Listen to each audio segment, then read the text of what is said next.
good on all of you guys for choosing the best form of debate. Hi everyone. I'm an LD debater, like many of the TAs that are here. And I'll just be sharing with you a little bit about Lincoln Douglas and then how you make a Lincoln Douglas framework, which is where you put all the values and definitions, and we'll get into all of that. Okay, so I'm going to share my screen.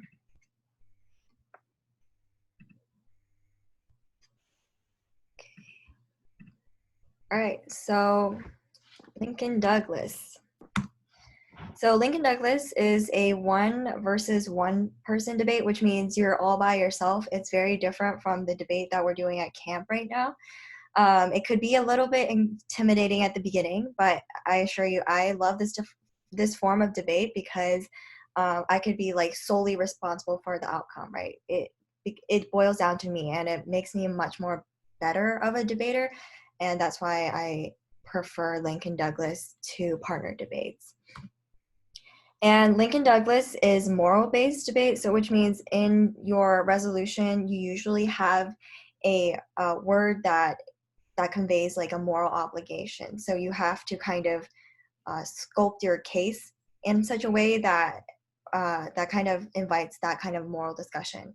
And in a traditional, typical LD case, there is the framework and there are the contentions.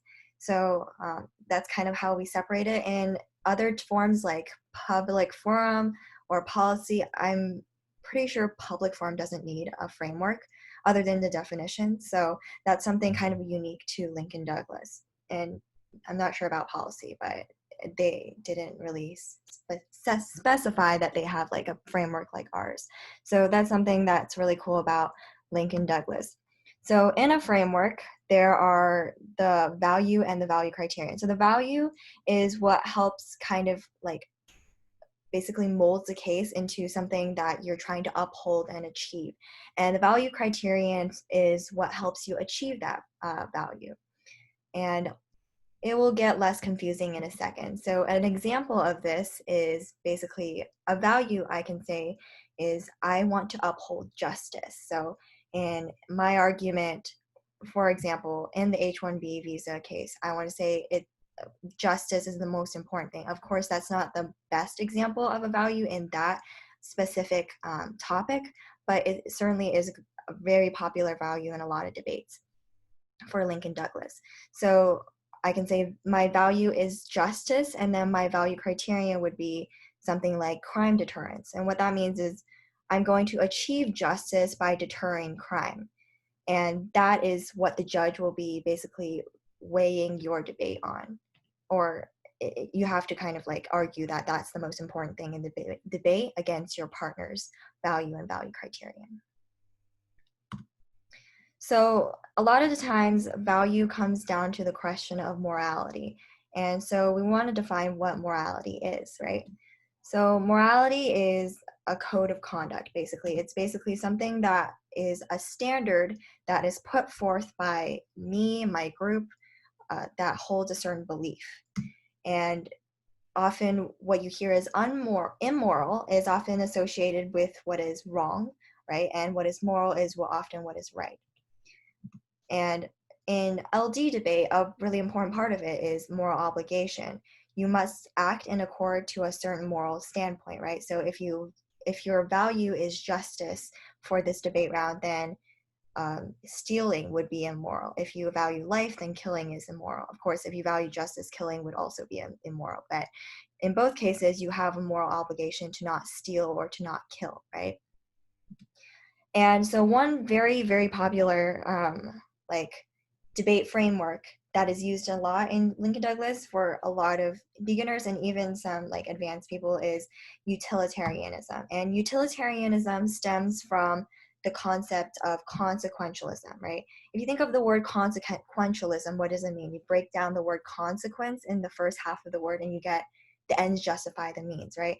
So consequentialism is really the concept that we really value the consequences. We really want to weigh any action based on what kind of consequences it provides. So therefore, the ends justify the means by which we act. So for example, I can say, um, I want to go to like um, I want to pursue like college education.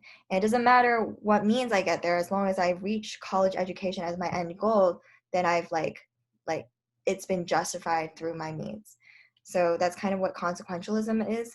And utilitarianism, which is like the concept that we're going for, is a branch of consequentialism that prioritizes the majority's interest. Right? So um, utilitarianism is basically saying whatever is best for the majority of the people is the best choice we should go for. And the definition of it is actions should be measured in terms of the happiness or pleasure that they produce. So if the majority of the population are satisfied, then we have justified whatever we've done. So that's utilitarianism. There's a very different moral framework that it's not as like common today. It's deontology, right? A lot of times you go through life with a utilitarian framework in mind. You in life you always go for like the ends justifying the means. You always consider the consequences, right? But deontology is really different in the sense that you're not considering the consequences anymore. And it's founded by this guy named Immanuel Kant, and it's this concept that he created called the categorical imperative. And it says that an objective, rationally necessary, and unconditional principle that we must always follow despite any natural desires or inclinations that we may have to the contrary. So what this means is the ends don't justify the means, and they never justify the means. The ends are rather like not even relevant in determining if the means are correct or not. So deontology is not very common when you consider like life, everyday life, but in debate, it comes sometimes it comes down to whether or not you want to consider the consequences, right? If you're in lab 1 today, you probably learned about impacts. Deontology is the fact that like you don't even need impacts to really like you don't need impacts to really weigh out the argument itself. You just need to say that the act itself is correct. So that's why it's not really that common, but I have ran into someone who ran in a categorical imperative. And so I was really, at that time, I was like the first year LD debater, and I got so confused when they ran this argument because I always thought that, impacts were so important. And when they kind of argue that, no, we don't really care about the impacts anymore, or, it doesn't really matter what the consequences are, it just matters what the action itself brings, then I got really confused. So it's really good to know about deontology because it prepares you for what they're going to run and what they're going to say about like categorical imperative and the concept that the ends don't justify the means. So in categorical imperative, it's the concept that intentions matter and that the morality of the action should be based on whether the action itself, not related to the consequences, is right or wrong, right? So it's really separate from this idea of consequentialism and utilitarianism. So it's really tricky for someone to run categorical imperative as their value because in order for a debater to effectively utilize this argument, they must limit their analysis of the round to like the resolution itself.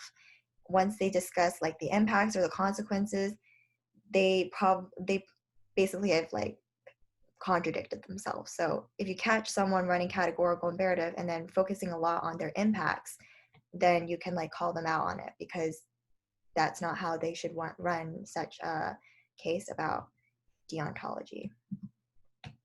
So deontology versus consequentialism, this kind of highlights the two differences between two very different sides of a LD like framework.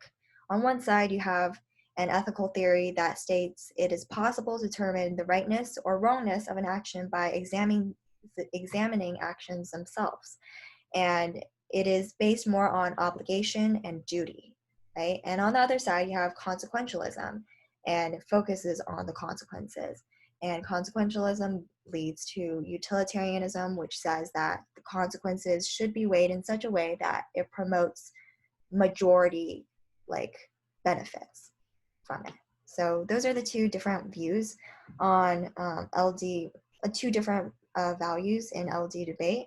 Of course, there are like tons of other ones, but there's one famous problem that I'd like you guys to all weigh in on, and it's the famous trolley problem.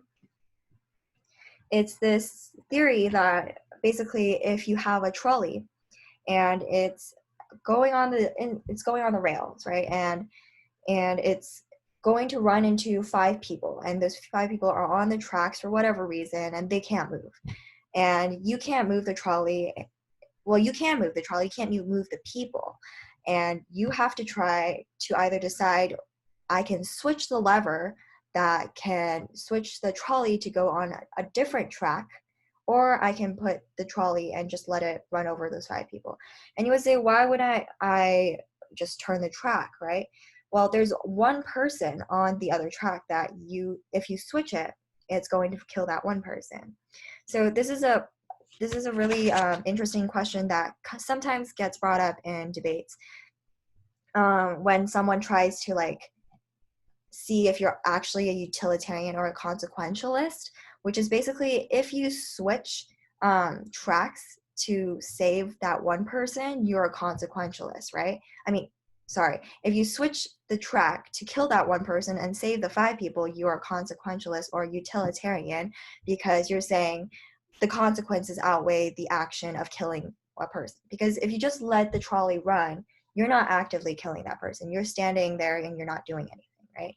So that's a really interesting question that I kind of want you guys to all consider when you're in a debate round or when you're just thinking. You know, it's a really interesting philosophical question that you guys can think about.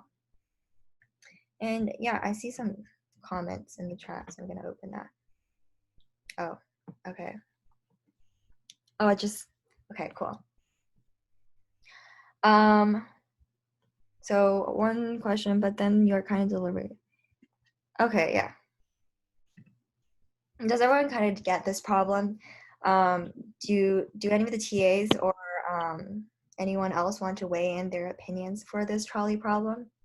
Yeah, so that's kind of the idea of utilitarianism, like deliberately taking action to be able to, do the most good for the most people. And that means that no matter whether you actively have to do it, like there's one famous conundrum that that was proposed in the 1700s, that if you were walking in a jungle and you saw a government about to kill 20 people, they would say to you, if you shoot one person, then we'll spare the rest. Then any utilitarian, any true utilitarian would immediately take the gun and shoot that one person. That's the idea. It doesn't matter whether the blood is on your hands. All that matters is that you're doing the most good for the most amount of people. That's the idea. Yeah. Does anyone not understand the two concepts? If so, raise your hand. Okay, I think everyone understands. Great. Very cool. So I have one last slide. Oh wait, Aman, do you have a question? Oh, yeah, sorry.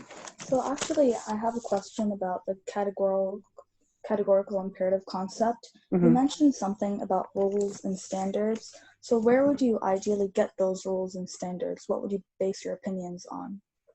So with this categorical imperative, Kant himself, when he thought of this philosophy, he himself already named a couple of rules. So if you want, a lot of the time, what people do in debate is, they have to give a definition of the value or the value criterion. And so for categorical imperative, they just go to Stanford Encyclopedia of Philosophy and they just basically copy and paste the rules from Kant himself.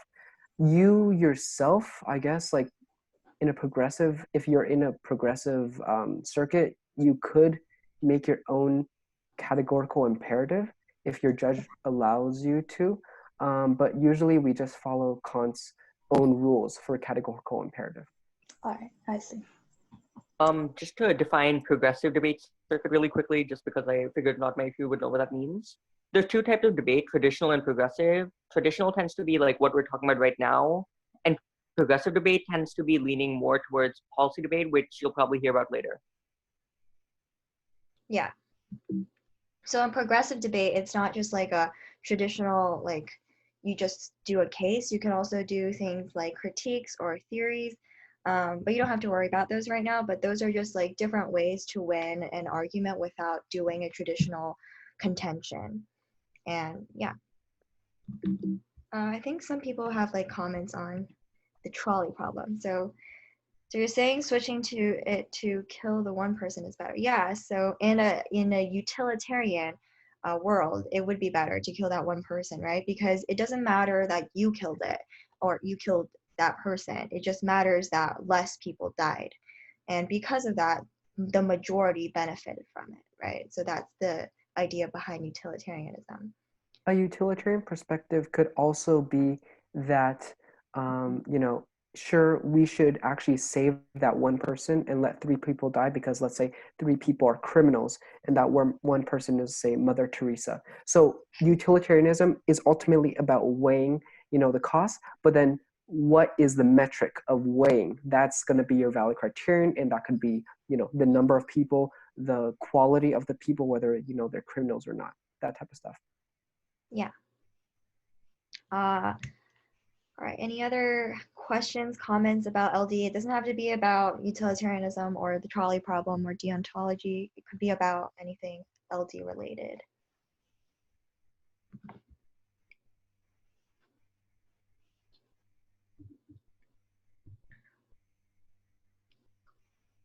Okay, I'm gonna stop sharing my screen. If you guys don't want to like ask them out, you can.